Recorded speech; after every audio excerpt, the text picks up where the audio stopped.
तो कल हमने पढ़ा था अर्थमेटिक ऑपरेटर के बारे में, हमने मल्टीप्लिकेशन ऑपरेटर के बारे में पढ़ा था, डिवीजन, मॉडुलस, एडिशन और सब्ट्रैक्शन।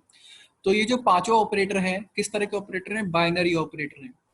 ये आपके दो ऑपरेंड्स लेते हैं, मतलब टू ऑपरेंट लेते हैं और उन पे ऑपरेशन परफॉर्म करते हैं। ऑपरेशन परफॉर्म करने के बाद आपको कोई एक वैल्यू देते हैं। तो ऐसे ऑपरेटर जो दो वैल्यू लेते हैं, मतलब जो दो ऑपरेंड्स लेते हैं, ऐसे ऑपरेटर को बोलते हैं बाइनरी ऑपरेटर। ठीक है, on the basis of operand.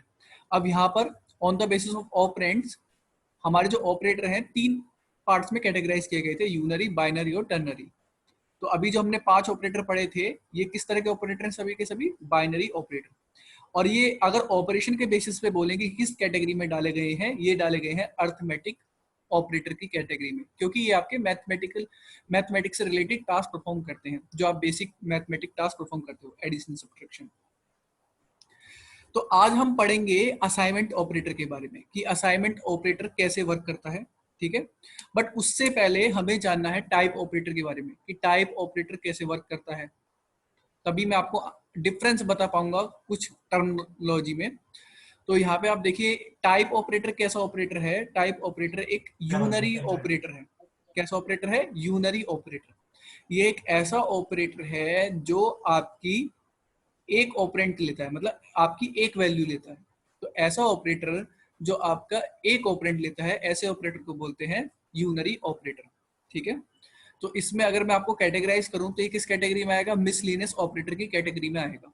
ठीक है, यहाँ पे जो सभी के सभी जो ऑपरेटर आपको यहाँ पे मेंशन है इस लिस्ट में, प्रेसिडेंस नंबर 13 पे जो सभी के सभी आपको ऑपरेटर यहाँ पे दिख रहे हैं, ये सभी के सभी यूनरी ऑपरेटर हैं। मतलब इन सभी ऑपरेटर को कितने ऑपरेंट चाहिए? एक ऑपरेंट चाहिए। तो चलिए एक एक करके डिटेल में डिस्कस करते हैं। कल मैंने आपको क्वेश्चन दिए थे करने के लिए, आई होप सभी ने कर लिए होंगे। मैंने आज क्वेश्चन और एड ऑन किए हैं। अभी सेशन के बाद हम एक दो टॉपिक डिस्कस करने के बाद मैं आपको क्वेश्चन शो करूंगा। तो जो भी क्वेश्चन में आपको प्रॉब्लम होगी आप मेरे से पूछ सकते हैं, मैं उस क्वेश्चन को एक्सप्लेन कर दूंगा। तो प्लीज जो भी आपको होमवर्क दिया जाता है प्लीज उसे मतलब कीजिए। अगर आप उसे प्रैक्टिस में नहीं लाएंगे तो आप जावा मुश्किल हो जाएगा, सीखना डिफिकल्ट हो जाएगा, क्योंकि कंप्यूटर लैंग्वेज एक मैथ की तरह है, जितना आप उसे प्रैक्टिस करोगे उतना वो आपको ज्यादा सीखने को देगी। ठीक है, तो यहाँ पे मैंने कुछ क्वेश्चन ऐड ऑन किए हैं। अगर आपके माइंड में कोई सा भी क्वेश्चन अकर होता है रिगार्डिंग प्रोग्रामिंग, जो प्रोग्राम से रिलेटेड हो, तो प्लीज मेरे को सेंड कीजिए, मैं इस लिस्ट में उस क्वेश्चन को ऐड कर दूंगा। और अगर आपको समझ में नहीं आएगा तो उसे डिटेल में समझाऊंगा भी। तो अभी हम डिस्कस करते हैं टाइप ऑपरेटर होता क्या है। तो चलिए प्रोग्रामिंग ओपन कर लेते हैं। अब देखिए यहाँ पे मैंने क्या किया है, मैं एक वेरिएबल बनाता हूँ इंट की मदद से। मैंने एक इंट की मदद से एक वेरिएबल बनाया और वेरिएबल का नाम रखा मैंने नम। नम में मैंने कोई वैल्यू डाली 20 और मैंने यहाँ पे लगाया सेमीकोलन। सेमीकोलन लगाने के बाद मैं वैल्यू नम की प्रिंट करना चाहता हूँ स्क्रीन पर। तो क्या लिखेंगे? System dot out dot print, और मैंने प्रिंट के अंदर लिख दिया नम। अब जब मैं इस प्रोग्राम को रन करूंगा तो स्क्रीन पर आउटपुट क्या आएगा? 20 आएगा। किसी को भी प्रॉब्लम नहीं होगी इसी में। प्रोग्राम रन कर लेते हैं। जावा सी कोड डॉट जावा।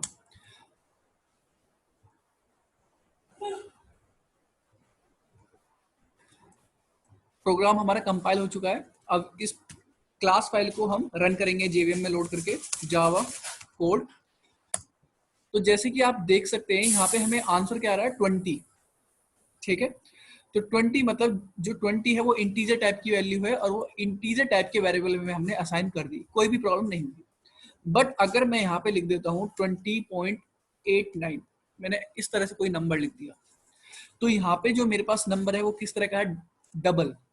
ये नंबर है डबल, और डबल को नंबर को मैं इंटीजर टाइप के वेरिएबल में डाल रहा हूँ।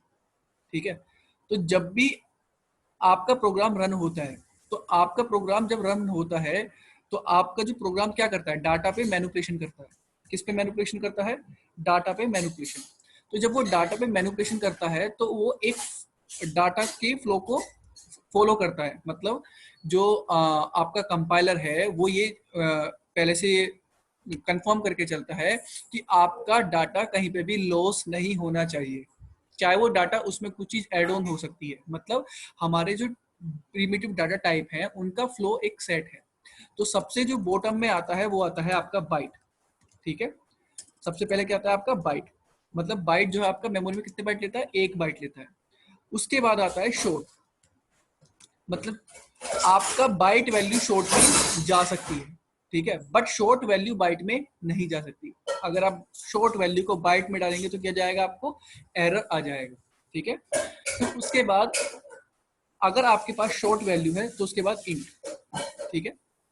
इंट अगर आपके पास कैर वैल्यू है, मैं कैर वैल्यू के बारे में डिटेल में पढ़ाऊंगा। तो जो अगर आपके पास कैर वैल्यू है तो कैर वैल्यू कन्वर्ट हो सकती है शॉर्ट में। मतलब कैर वैल्यू अगर आपने कहीं पे लिख रखी है तो वो किस में चली जाएगी, शॉर्ट में, कि शॉर्ट डायरेक्शन की तरफ को चली जाएगी। बट आपकी शॉर्ट और इंटीजर वैल्यू कैरेक्टर की तरफ डायरेक्शन में नहीं जाएंगी। ये आपको बात ध्यान रखनी है, जिस तरह से मैंने एरो रिप्रेजेंट किया है। अगर आपके पास इंटीजर वैल्यू है, अगर आपके पास इंटीजर वैल्यू है तो वो लॉन्ग में जा सकती है, ठीक है, बट लॉन्ग वैल्यू जो है वो इंटीजर में नहीं आ सकती, ठीक है। अब मान लीजिए आपके पास कैसी वैल्यू है, आपके पास है फ्लोट वैल्यू। अगर आपके पास फ्लोट वैल्यू है तो इंटीजर वैल्यू जो है आपकी वो फ्लोट में जा सकती है, इंटीजर वैल्यू जो है वो आपकी फ्लोट में जा सकती है, ठीक है। और अगर आपके पास डबल वैल्यू है तो डबल वैल्यू में क्या वैल्यू जा सकती है, लॉन्ग वैल्यू जा सकती है। डबल वैल्यू में कौन सी वैल्यू जा सकती है, लॉन्ग वैल्यू जा सकती है, बट डबल वैल्यू लॉन्ग के अंदर असाइन नहीं हो सकती। अगर आप असाइन करने की कोशिश करेंगे तो क्या आएगा, हमें एरर आ जाएगा। और जो आपकी फ्लोट वैल्यू है वो डबल में जा सकती है, बट डबल वैल्यू फ्लोट में नहीं आ सकती। ये बात आपको ध्यान रखना है। ये आपका चार्ट है। सबसे पहले बाइट, बाइट मतलब सबसे लो प्रायोरिटी, फिर उसके बाद हाई प्रायोरिटी क्या है, शॉर्ट की। मतलब बाइट की तरफ आप, आपका जो कंप्यूटर है, अगर आप कंप्यूटर जो है आपका जो कंपाइलर है जो आपके प्रोग्राम को रन कर रहा है, अगर उसे एक पॉइंट पे ऐसा लगेगा कि आपका डाटा का जो टाइप है वो चेंज हो रहा है, किसी वजह से डाटा मैनिपुलेशन की वजह से चेंज हो रहा है, तो वो चेक करेगा क्या बाइट से शॉर्ट की तरफ चेंज हो रहा है तो कर देगा। बट अगर शॉर्ट से बाइट की तरफ चेंज हो रहा होगा तो वो आपको क्या थ्रो करेगा, एरर देगा, वो अलाउ नहीं करेगा, ठीक है। तो इस केस में हम क्या करेंगे, ठीक है, उस चीज पे अभी हम फोकस करेंगे। अगर आपका शॉर्ट है तो वो इंट में कन्वर्ट हो सकता है, इंट है तो लॉन्ग में कन्वर्ट हो सकता है, और लॉन्ग है तो वो डबल में कन्वर्ट हो सकता है, इंट है तो वो फ्लोट में कन्वर्ट हो सकता है। डबल फ्लोट लॉन्ग में नहीं होगा और फ्लोट इंट में नहीं होगा, ठीक है। और अगर फ्लोट वैल्यू है तो वो डबल में कन्वर्ट हो सकती है। तो इस फ्लो को आप याद रखेंगे। एंड नेक्स्ट, अगर आपका कोई ऑपरेशन ऐसा हो रहा है कि लॉन्ग से किसकी तरफ हम जाएंगे, अगर तो वो है आपका स्ट्रिंग। सबसे ऊपर आएगा आपका स्ट्रिंग। अब स्ट्रिंग जो है वो प्रिमिटिव डाटा टाइप नहीं है, इसके बारे में हम डिटेल में पढ़ेंगे जब मैं क्लास चैप्टर को पढ़ाऊंगा। तो अभी ध्यान रखना है आपको, अगर आपका ऑपरेटर का कोई मैनिपुलेशन हो रहा है, ऑपरेटर का मैनिपुलेशन जैसे अभी हम समझते हैं, जैसे मैंने लिखा 10 डिवाइड बाई 3। अब ये जो 10 डिवाइड बाई 3 लिखा है, ये बाय डिफॉल्ट कैसे नंबर है, ये आपके हैं इंटीजर नंबर। तो ये जो डिवाइड ऑपरेटर है, इसने डिवाइड ऑपरेटर ने 10 को लिया और 3 को लिया, 10 को डिवाइड किया 3 से। बट जब आप ध्यान से देखिए, जो 10 से को जब हम डिवाइड करते हैं 3 से, तो आपके पास जो क्वाड्रेंट आता है वो आता है 3.3333, बट हमें यहाँ पे आंसर मिल रहा है 3। अब ये 3 आंसर मिल कैसे रहा है, इस चीज पे आपको डिटेल में फोकस रखना है, कैसे ये मिल रहा है। देखिए, जो आपने डिवाइड किया 10 को 3 से, तो ये कितनी बार गया, 3 बार गया। रिमाइंडर कितना आ गया आपका, 1 आ गया। अब देखिए, अगर दोनों तरह के जो दोनों आपके डाटा हैं, ये दोनों के दोनों जो आपके डाटा हैं, अगर ये इंट है तो आपको आंसर भी इंट में मिलेगा, आपको आंसर भी इंट में मिलेगा। बट अगर मैं लिख देता हूं, मैंने लिख दिया जैसे 10 डिवाइड बाई 3.0। अब देखिए यहाँ पे 10 क्या है हमारा, इंट, और जो 3.0 है वो क्या है हमारा, डबल। तो हमारा आंसर किस में आएगा, इंट में आएगा या डबल में आएगा? Can anybody answer?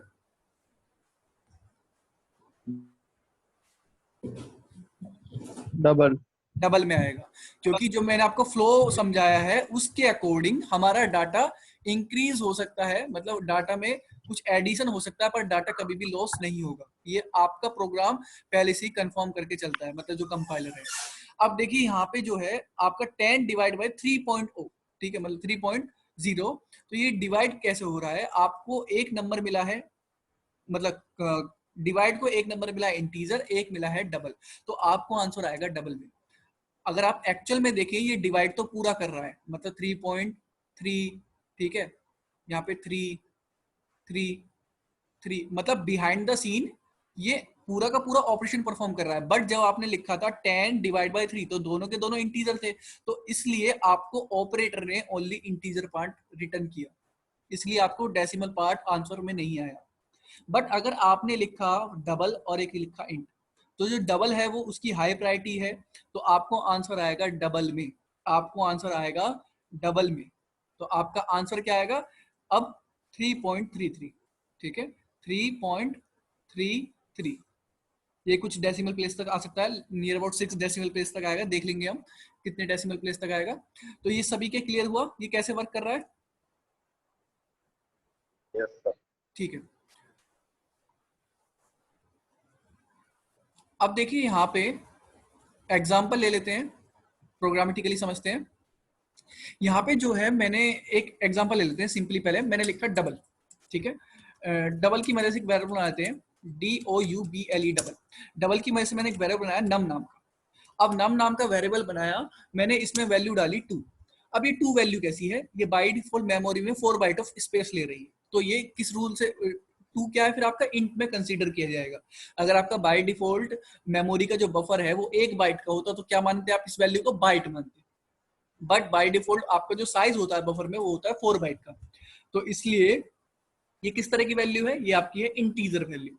अब जो आप इंटीजर वैल्यू है वो किस में असाइन कर रहे हैं, वो असाइन कर रहे हैं आप मतलब किस में कर रहे हैं, डबल में।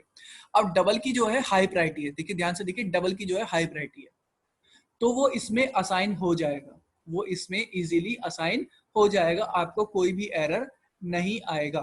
ठीक है, अब इस प्रोग्राम को रन करके मैं आपको दिखा देता हूं एक बार। कंपाइल किया,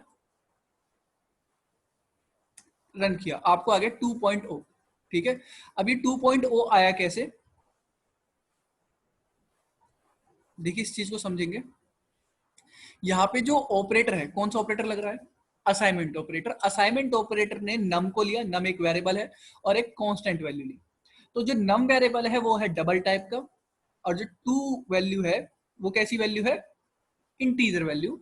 तो ये क्या करेगा, आपके डाटा को इंक्रीज कर सकता है। अगर मैं 2.2 में 0.0 ऐड कर दूं तो वो एक्चुअल में 2 ही है। ठीक है, आपका डाटा ऐड हो गया है बस। तो वो क्या कर रहा है आपका असाइनमेंट ऑपरेटर, पहले जो आपका ये जो वैल्यू है इसे वो डबल में कन्वर्ट करके आपके इसमें नम में असाइन कर रहा है, और जो भी वैल्यू इसने असाइन करी है वही आपको रिटर्न कर रहा है। इस चीज में हम डिटेल में डिस्कस करेंगे जब मैं आपको स्वैपिंग कॉन्सेप्ट पढ़ाऊंगा। तो ये आपका क्या है, 2 है इंटीजर, तो इंटीजर इसमें असाइन हुआ नम में, तो वो क्या बन गया अंदर जाके मेमोरी में 2.0। तो ये आपकी कैसी वैल्यू है, डबल वैल्यू। Point clear. अब हमारे पास एक एरर आया, सपोज दैट मैंने लिखा इंट की मदद से एक वेरिएबल बनाया। प्रोग्राम समझते हैं। पहले अभी मैंने आपको क्या बताया था, टाइप ऑपरेटर अभी हम पढ़ेंगे। अब ये टाइप ऑपरेटर वर्क कैसे करता है चलिए समझते हैं। यहाँ पे जो है मैंने लिखा 10, ठीक है, और मैंने एक दूसरा वेरिएबल बना लिया। Hello, any question.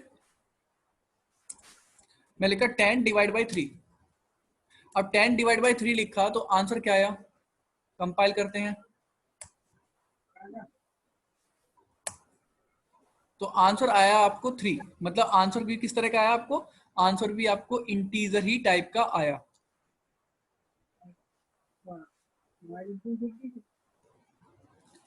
ठीक है, बट अगर मैं यहाँ पे लिख देता हूँ 3.0 तो ये कैसी वैल्यू होगी, फ्लोट वैल्यू हो गई, सॉरी ये वैल्यू होगी आपकी डबल। तो आपको जो आंसर आएगा वो भी आपको डबल ही आएगा। अब मैं इस प्रोग्राम को रन करता हूँ तो आपको डेसिमल पार्ट में आंसर आएगा। कंपाइल किया, रन किया, तो आपको आंसर आया 3.33333। तो जहां तक वो कैलकुलेट कर सकता है उसने कैलकुलेट किया सही से, फिर उसके बाद उसने राउंड फिगर दे दी। ठीक है, अब देखिए, अगर आपको यहाँ पर मैं एक चीज दे देता हूँ, यहाँ पर लिख दिया मैंने नम, ठीक है, नम, ये है num2 और ये है num1, जिनकी वैल्यू आप यूजर से ले रहे हो। अब यूजर से ले रहे हो आप, इनके पीछे तो 0.0 नहीं लगा सकते, ठीक है। आपने जो वेरिएबल बनाया है, सपोज दैट वो इंटीजर की मदद से एक वेरिएबल बनाया है num1, ठीक है, इसमें वैल्यू है 10, और एक दूसरा वेरिएबल बनाया आपने इंट की मदद से num2,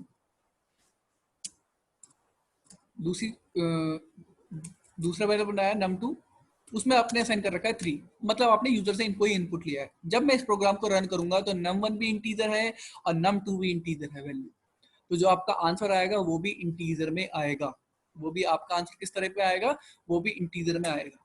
अब मैं इसे प्रोग्राम को रन करता हूँ, कंपाइल किया मैंने इसे, तो मेरा आंसर क्या आया, आंसर आया 3, ठीक है।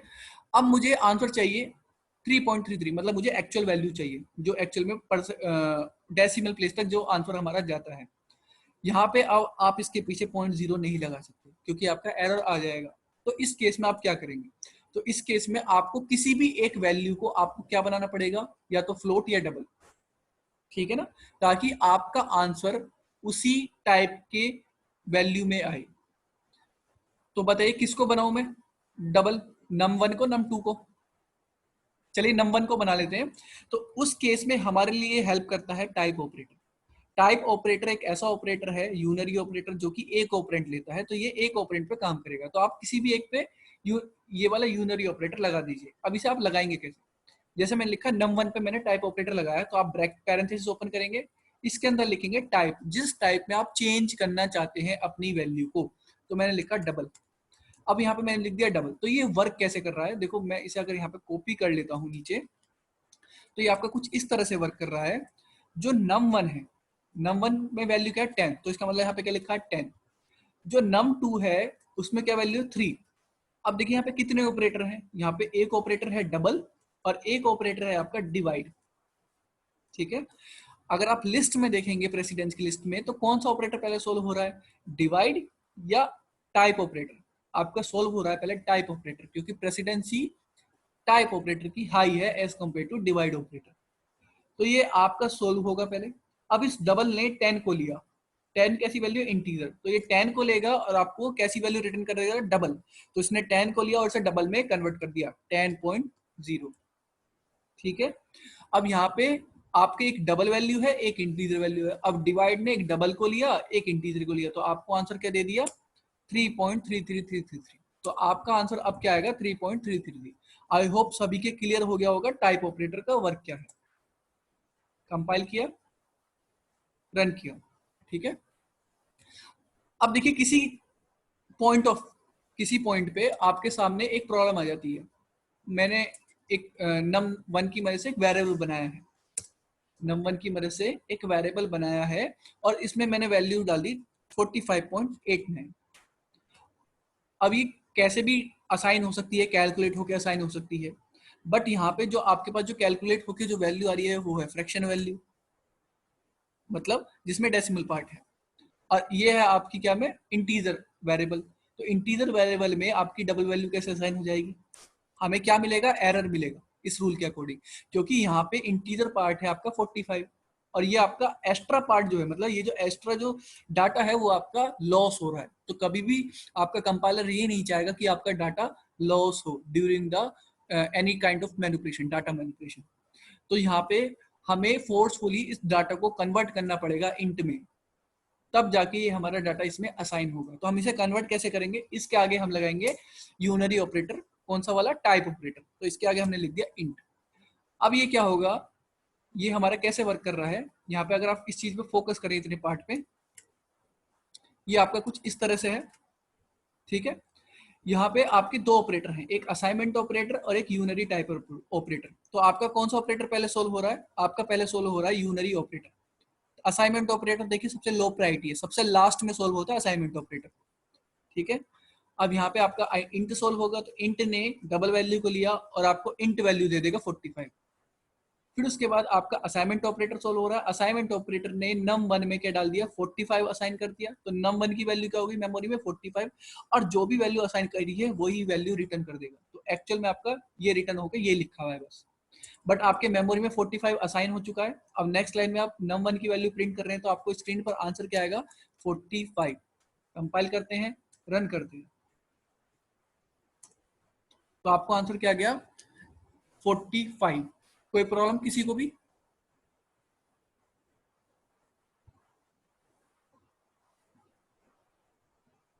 No, okay good. अब देखिए, अब हम पढ़ते हैं असाइनमेंट ऑपरेटर को। अब हमें पढ़ना है असाइनमेंट ऑपरेटर को। असाइनमेंट ऑपरेटर वर्क कैसे करता है?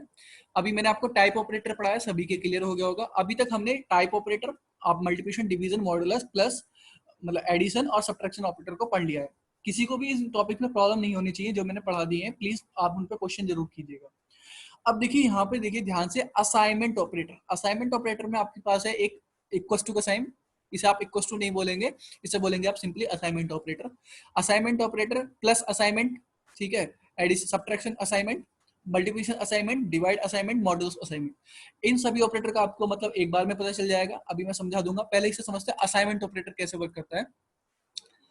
देखिए असाइनमेंट ऑपरेटर की जो प्रेसिडेंसी है वो क्या है, राइट टू लेफ्ट। क्या है, राइट टू लेफ्ट। तो ये आपका किस तरह से वर्क कर रहा है,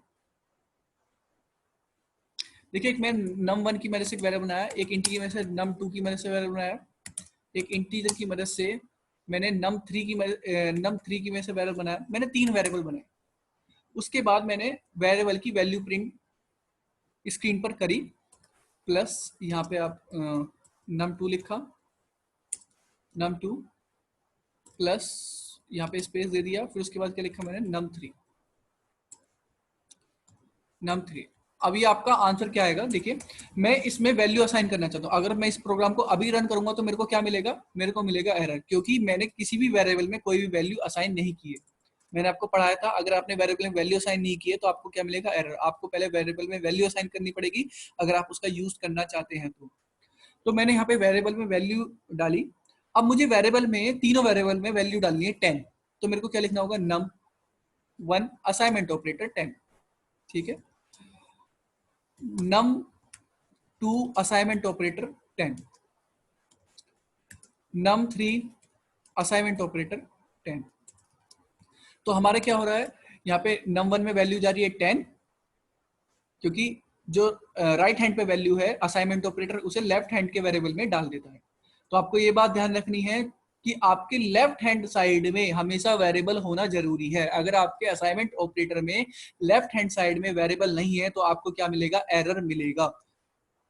अभी मैं इसको एरर को भी आपको शो कर दूंगा। कंपाइल किया, रन किया, तो आपको क्या गया, 10 10 10 आ गया, जो अभी हमने वेरिएबल की वैल्यू प्रिंट की, num1 num2 num3। अब देखिए अगर यहाँ पे आप लिख देते हैं 20, मतलब यहाँ पे भी आपने जैसे 30 लिख दिया, यहाँ पे आपने कांस्टेंट लिख दिया। आप किसी कांस्टेंट की वैल्यू किसी कांस्टेंट में कैसे असाइन कर सकते हो, तो आपके लेफ्ट हैंड साइड में, याद रखिए लेफ्ट हैंड साइड में असाइनमेंट ऑपरेटर में हमेशा एक वेरिएबल होना जरूरी है। राइट हैंड साइड में आपका वेरिएबल हो सकता है या आपका कांस्टेंट हो सकता है, नो प्रॉब्लम, बट आपके लेफ्ट हैंड साइड में वेरिएबल होना मस्ट है। आपका देखिए यहाँ पे क्या आएगा, एरर है, क्योंकि यहाँ पे आपका जो 10 वैल्यू है वो किसी कांस्टेंट में कैसे असाइन हो सकता है।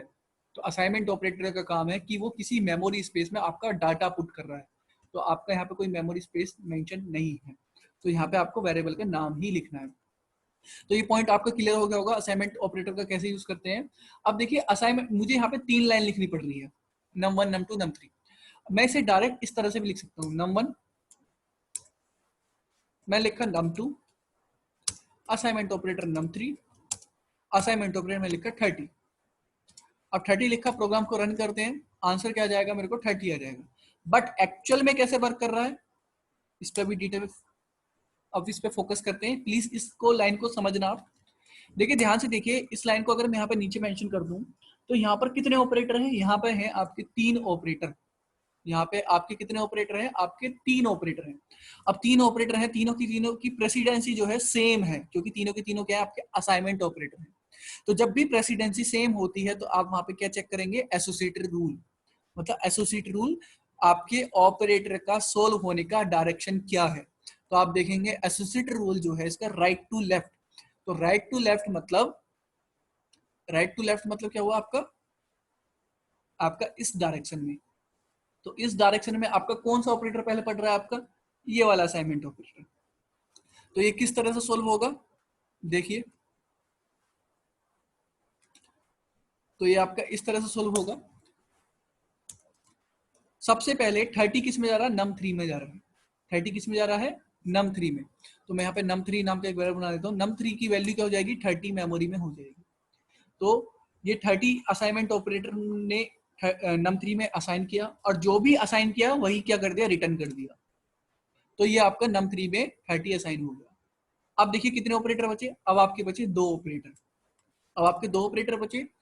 अब ये आपका ये वाला ऑपरेटर पहले सोल्व होगा, क्योंकि राइट टू लेफ्ट है। तो 30 असाइन हुआ num2 में। अब num2 की वेरिएबल की वैल्यू क्या हो जाएगी मेमोरी में, num2 की हो जाएगी 30। num2 की हो गई आपकी वेरिएबल वैल्यू 30। जो भी असाइनमेंट ऑपरेटर ने असाइन किया है वही वैल्यू रिटर्न कर देगा। तो यहाँ पे उसने क्या रिटर्न कर दिया, 30। अब देखिए आपके कितने ऑपरेटर बचा, ओनली एक ऑपरेटर बचा। तो जो भी वैल्यू 30 अब जो है किसमें असाइन हो जाएगी, आपके असाइन हो जाएगी num1 में। num1 में क्या असाइन हो गया आपका, 30। तो जो भी असाइनमेंट ऑपरेटर ने असाइन किया है वही वैल्यू को क्या करेगा, रिटर्न कर देगा। तो आपका यहाँ पे क्या लिखा हुआ है, इसका मतलब ओनली 30 सेमीकोलन। चाहे तो आप इसे प्रिंट भी कर सकते हैं, ठीक है, अगर आपने इसे प्रिंट फंक्शन के अंदर लिखा होता। तो ये आपका इस तरह से वैल्यू सभी वेरिएबल में असाइन हो रही है। अब मैं इस प्रोग्राम को रन एक और बार करके दिखा देता हूं आपको। 45 मैंने यहाँ पे लिखा, कंपाइल करते हैं, और ये आपका आंसर आ गया 45 45 45। आई होप किसी को भी प्रॉब्लम नहीं हुई होगी समझने में। किसी को भी प्रॉब्लम समझने में?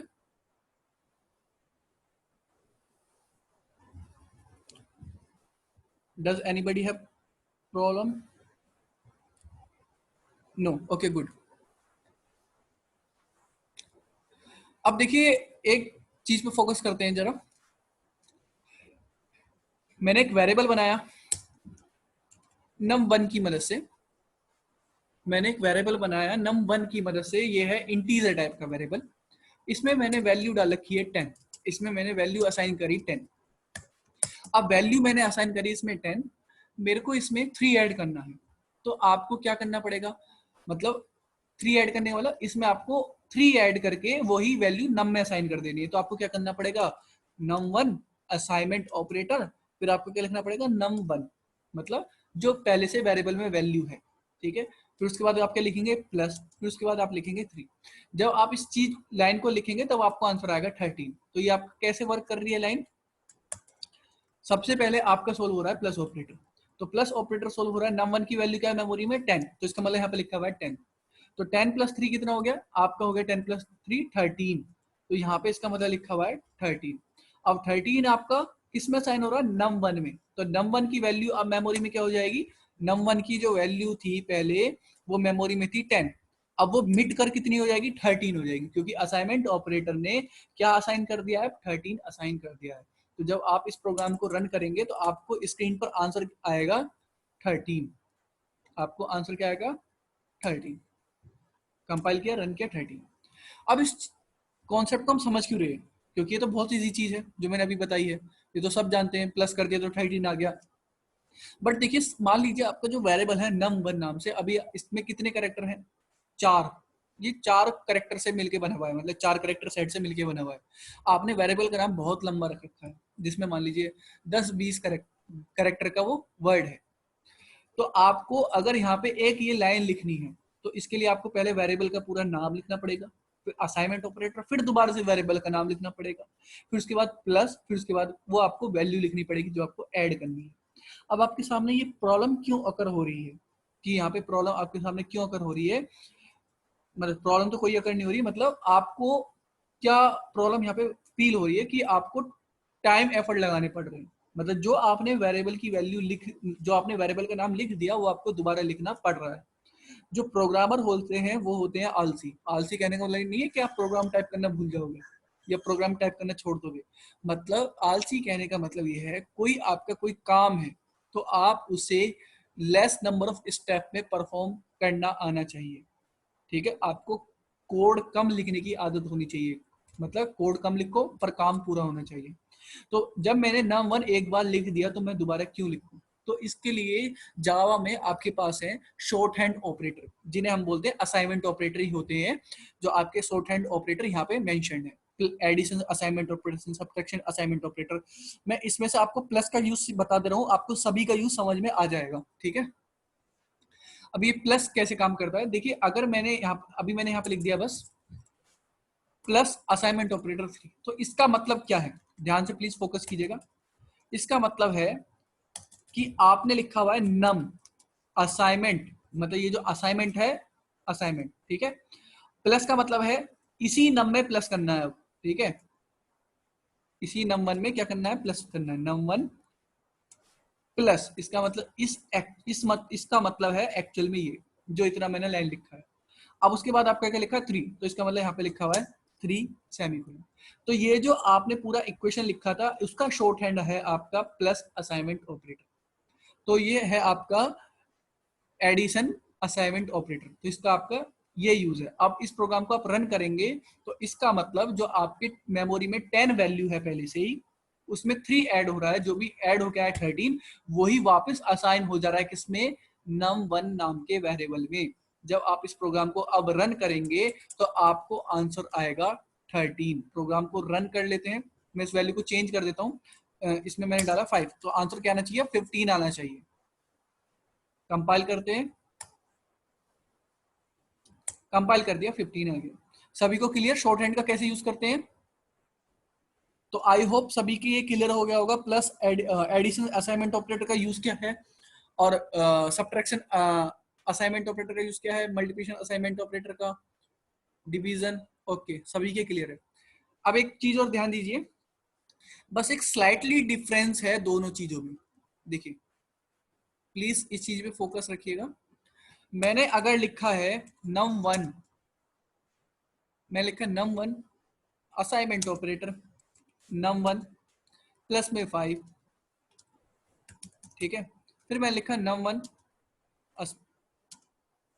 अभी मैंने आपको बताया था दोनों का मतलब सेम होता है, दोनों का मतलब सेम ही है, बट थोड़ा सा अंतर है, बहुत माइनर से अंतर है।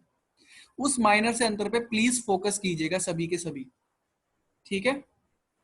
चलिए प्रोग्राम रन करते हैं। यहां पे मैंने लिखा 5.1 या मैंने लिख दिया 6.7 मैंने लिख दिया। अब ये है डबल वैल्यू, और ये कैसे वेरिएबल है, इंट वेरिएबल। देखिए प्रोग्राम रन करता नहीं करता देख लेते हैं एक बार। कंपाइल किया तो देखिए आपका प्रोग्राम कंपाइल कर गया, एरर नहीं आया। अब मैं इस प्रोग्राम को रन करता हूं, मैंने इस प्रोग्राम को रन किया जावा कोड। अब प्रोग्राम को रन किया तो आंसर आया 16। आंसर क्या है आपको 16, आपको 16.7 नहीं आया। तो ये कैसे वर्क कर रहा है, इस चीज को ध्यान से देखिएगा। अगर मैंने इसी चीज को इस तरह से लिख दिया होता num1 प्लस, अब देखिए जो मैंने शॉर्ट हैंड बताया था वो इसी तरह से तो बताया था, num1 प्लस असाइनमेंट ऑपरेटर, फिर उसके बाद जो भी आपकी वैल्यू ऐड करनी है अपने 6.7, ये दोनों चीज सेम ही तो लिखी हुई है, जो मैंने यहाँ पे लिखी हुई है वही चीज शॉर्ट हैंड में यहाँ पे लिखी है। ये आपका लॉन्ग एक्सप्रेशन हो गया, ये उसी का शॉर्ट हैंड ये हो गया, बट दोनों में अंतर है। दोनों में क्या अंतर है देखिए, फोकस कीजिएगा इस चीज पे।